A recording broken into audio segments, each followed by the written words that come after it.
हैं कि substitution method होता क्या है।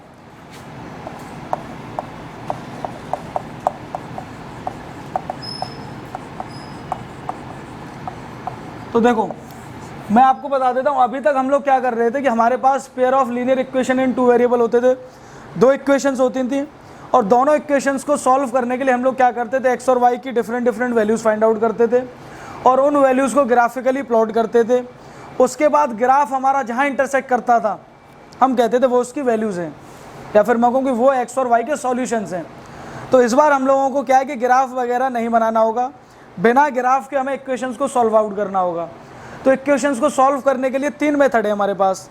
पहला है हमारे पास सब्स्टिट्यूशन मेथड, सेकंड आता हमारे पास एलिमिनेशन मेथड, और तीसरा आता हमारे पास क्रॉस मल्टीप्लिकेशन मेथड। ठीक है, क्रॉस मल्टीप्लिकेशन मेथड हमारा सिलेबस से इस बार हटा दिया गया है, तो हमें 2 मेथड सीखने होंगे, पहला सब्स्टिट्यूशन और अगला एलिमिनेशन। तो ये वाली एक्सरसाइज हमारी सब्स्टिट्यूशन पे बेस्ड है पूरी, तो सारे क्वेश्चंस हमें सब्स्टिट्यूशन मेथड से करने होंगे।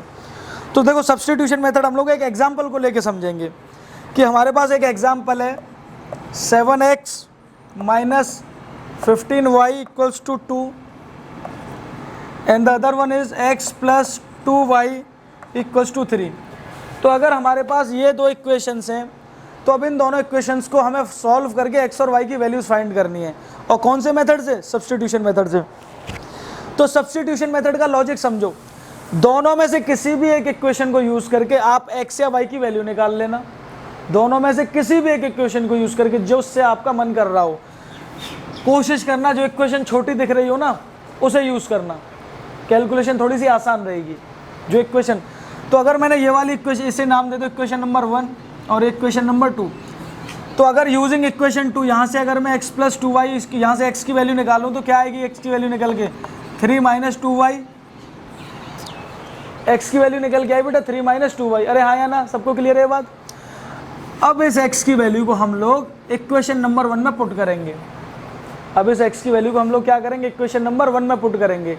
देखो ये ध्यान रखना कि अगर सेकंड इक्वेशन से आपने x या y की वैल्यू निकाली है तो आप इसको फर्स्ट में पुट करना, फर्स्ट से अगर निकाल रहे हो तो सेकंड में पुट करना। ठीक है, चलो तो सेकंड से हमने वैल्यू निकाली x equal to 3 minus 2y, first में पुट करते हैं। तो 7x minus 15y equal to 2 था, तो यहाँ से x की वैल्यू क्या हमारे पास 3 माइनस 2y, तो 3 minus 2y minus 15y equals to 2। 7 का मल्टीप्लिकेशन होगा अंदर, 7 3 जा 21 माइनस 7 2 जा 14y minus 15y equals to 2। ठीक है, आगे सॉल्व करो, 14y और 15, देखो कहीं कैलकुलेशन में मिस्टेक तो नहीं चल रही है हमारी। x की वैल्यू हमारी आई थी 3 माइनस 2y, तो 3 माइनस 2y डाली, 7 3 21, ठीक है सही है। तो 21 माइनस 15 और 14 कितना होता है बेटा 29, y equals to 2। 29y minus का राइट साइड में ले जाऊँ तो प्लस का हो जाएगा, और ये 2 इधर आएगा तो माइनस का हो जाएगा, तो क्या बन जाएगा 21 माइनस 2 इक्वल्स टू 29y। अरे हाँ या ना, तो सॉल्व करोगे तो 19 इक्वल्स टू 29y। तो यहाँ से बेटा y की वैल्यू क्या आ गई, यहाँ से y की वैल्यू आ जाएगी आपकी y इक्वल्स टू 19/29। हाँ या ना, आपने y की वैल्यू फाइंड कर ली। अब इस y की वैल्यू को हम लोग दोनों में से किसी भी इक्वेशन में जिसमें आपका मन कर रहा हो, अब इस y की वैल्यू को दोनों में से किसी भी इक्वेशन में जिसमें आपका मन कर रहा हो वहाँ पुट कर दो। मेरा मन कर रहा है सेकंड में करने का, सेकंड में कर देते हैं।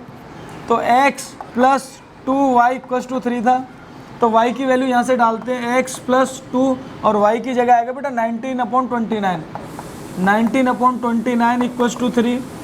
तो x प्लस 19 2 जा 38/29 इक्वल्स टू 3। अरे हाँ या ना, x की वैल्यू क्या आ जाएगी यहाँ से बेटा, x की वैल्यू आ जाएगी यहाँ से x इक्वल्स टू 3 माइनस 38/29। तो x की वैल्यू क्या आएगी, एलसीएम लो 29।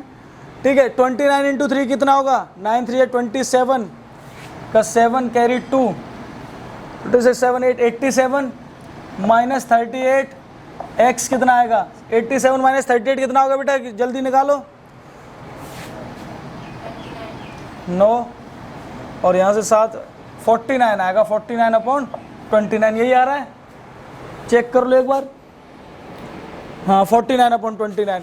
तो x की वैल्यू हमारे पास ये निकल के आई 49/29। तो देखो यहाँ से एक चीज़ देखो कि x और y दोनों की वैल्यूज हम लोगों ने फाइंड आउट कर ली, कोई ग्राफ बनाने की ज़रूरत नहीं पड़ी, कोई x और y की तीन तीन वैल्यूज़ नहीं निकाली हमने, और x और y का हमारे पास सॉल्यूशन आ गया। तो यही मेथड कहलाता है आपका सब्स्टिट्यूशन मेथड।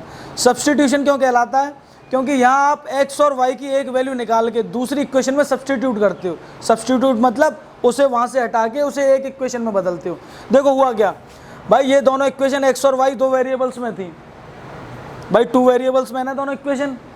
अगर मैं सिर्फ इस इक्वेशन की बात करूं और मैं कहूं आप लोगों से कि आप सिर्फ इस इक्वेशन को यूज़ करके x और y की वैल्यू निकालो, तो आप नहीं निकाल पाओगे।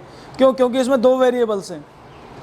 अगर इसमें एक वेरिएबल होता तो आप इजीली फाइंड आउट कर लेते। जैसे अगर सिर्फ एक इक्वेशन देता मैं आपको 2x + 3x = 7, आप इजीली फाइंड आउट कर सकते थे इसे, क्योंकि एक वेरिएबल है। तो वही हम लोग कर रहे हैं, हम इसे वो सिंगल वेरिएबल में बदल रहे हैं। कैसे? दूसरी जगह से एक वेरिएबल की वैल्यू निकाल के उसमें पुट करके। सबको क्लियर है? ये था हमारा सब्स्टिट्यूशन मेथड। इस तरीके से करना होगा। 2-3 स्टेप्स ध्यान रखने बस। दोनों इक्वेशंस में से किसी एक इक्वेशन को यूज़ करके x और y की वैल्यू निकाल लेना। जैसे ये इक्वेशन यूज़ करी हमने, यहाँ से वैल्यू निकालने के बाद दूसरी इक्वेशन में पुट कर देना। पुट कर दोगे तो आपको एक वेरिएबल की वैल्यू निकल जाएगी, चाहे x की मिले चाहे y की मिले, डिपेंडिंग ऑन कि आपने कौन से तरीके से सॉल्व आउट किया है। जैसे वो वैल्यू निकल जाए दूसरे में डाल देना, आंसर आ जाएगा। ठीक है, तो ये था हमारा सब्स्टिट्यूशन मेथड। तो अब अगले क्वेश्चन स्टार्ट करो आप लोग।